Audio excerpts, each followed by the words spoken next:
Truth must be our foundation, and common sense can no longer be an uncommon virtue. In Florida, we proved that it can be done. We chose facts over fear, education over indoctrination, law and order over rioting and disorder. We held the line when freedom hung in the balance.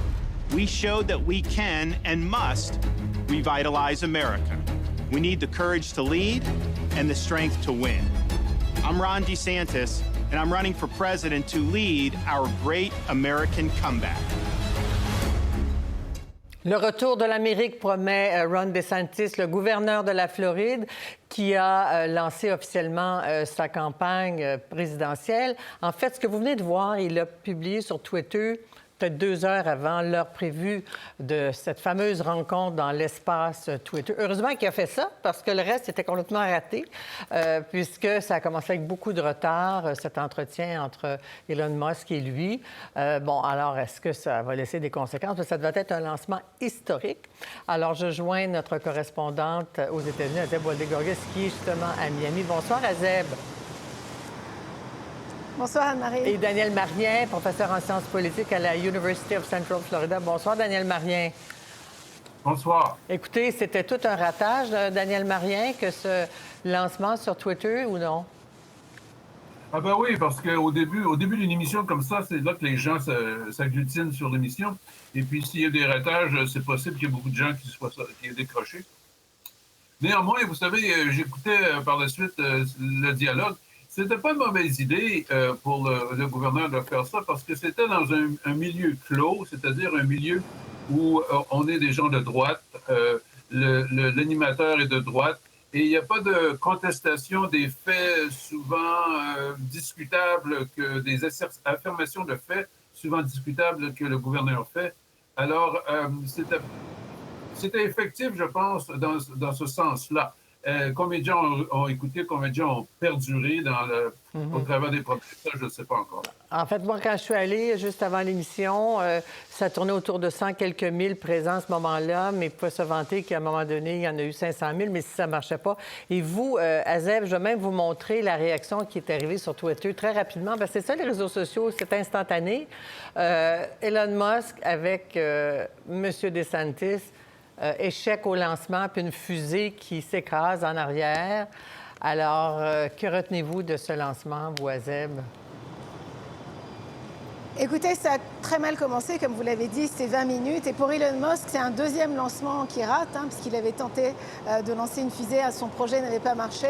Mais quand même, il y avait 300 000 personnes. J'ai pu quand même écouter la conversation pendant 1 heure. Il y avait quelque chose de très simple et sincère, si vous voulez. Les questions, évidemment, ont été peut-être préparées d'avance, mais on sentait vraiment qu'il y avait une spontanéité dans les réponses.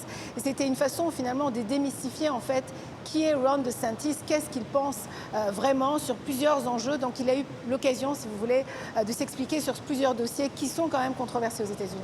On va y venir dans un instant, mais peut-être qu'on peut voir une autre image de la réaction instantanée de Donald Trump sur son réseau social, si on peut le voir. On va écouter, c'est un plein son, on va l'écouter. Make America great again. Build the wall. Then Mr. Trump said, "You're fired." I love that part. Truth is, there's only one person who can make America great again. I'm Donald J. Trump, and I approve this message. Alors, il se manque un peu de DeSantis dans cette courte vidéo. Je ne sais pas si vous l'avez vu, Daniel Marien, parce qu'au fond, c'était des alliés, Trump et DeSantis. DeSantis cautionnait Trump et aujourd'hui devient des adversaires. Tout à fait, c'était des alliés. Il était un temps où ils s'aimaient beaucoup, entre guillemets. Alors là, je vois que M. Trump prend M. DeSantis au sérieux et qu'il ne laisse pas passer une occasion de cogner dessus. Alors, voilà. Ça va être intéressant de voir parce que M. DeSantis, finalement, il fait le même genre de politique. En termes de projet de société, c'est le même genre de politique du populisme autoritaire. Et en fait, il veut faire du Trumpisme sans faire Trump. Alors, Trump se défend. Et bien entendu, Trump mène dans les sondages. C'est vrai qu'après la réélection au poste de gouverneur de M. DeSantis en novembre dernier, M. DeSantis était en avance sur Donald Trump parmi les républicains. Mais bien avant qu'il y ait eu le dépôt d'accusation criminelle contre Donald Trump, M. Trump avait repris l'avance. Et voilà, M. Trump, c'est un communicateur qui est très efficace pour une certaine catégorie de la population. Et ça va être difficile pour M. DeSantis d'aller chercher des électeurs à M. Trump. Ça va être difficile, d'autant, Azeb, le dernier sondage, j'en ai retenu un là, de CNN, 53 en faveur de M. Trump, 26 en faveur de M. DeSantis, mais il y a quand même de longs mois de campagne à venir.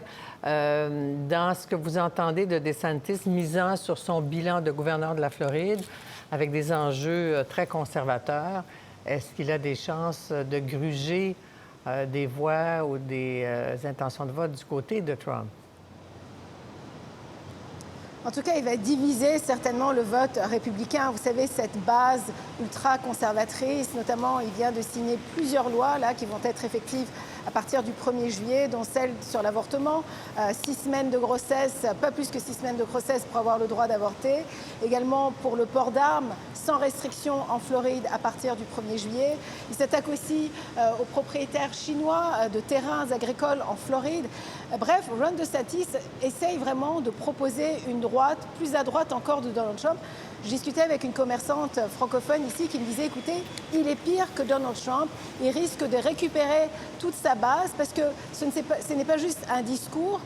Il agit vraiment, Ron DeSantis. Et d'ailleurs, il l'a dit encore tout à l'heure sur Twitter que c'est un homme d'action, que ce n'est pas juste un discours et qu'il a vraiment une vision pour les États-Unis nationale, retour aux valeurs traditionnelles.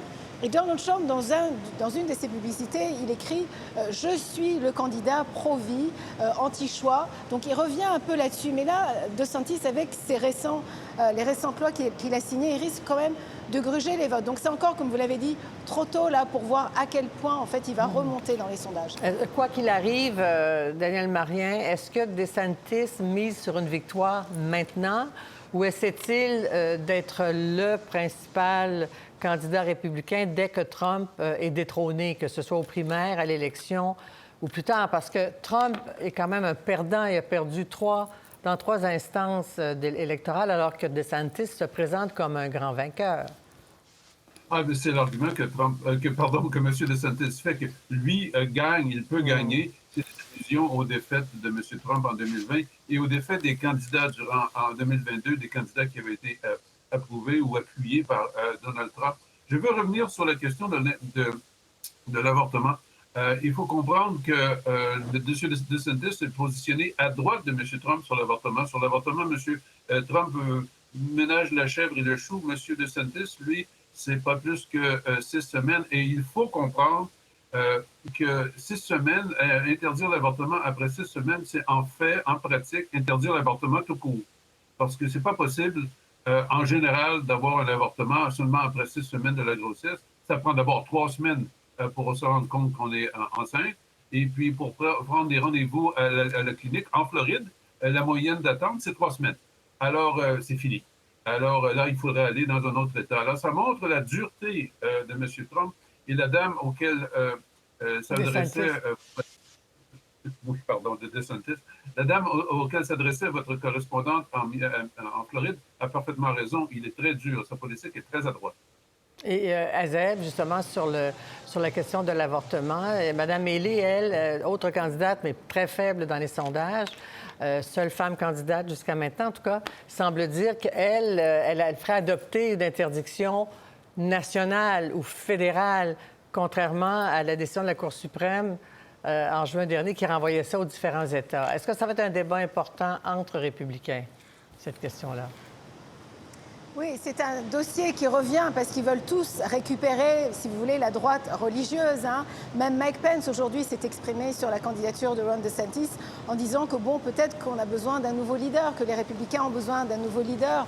Et Ron DeSantis, en fait, son avantage sur Donald Trump aussi, Anne-Marie, c'est qu'il a 44 ans. Il est jeune et beaucoup de républicains veulent que si jamais il remporte l'investiture, qu'il puisse faire un second mandat. Alors que Donald Trump, à son âge, il ne risquait pas de faire un second mandat. Également, Ron DeSantis s'est présenté comme le candidat où il n'y a pas vraiment de drame.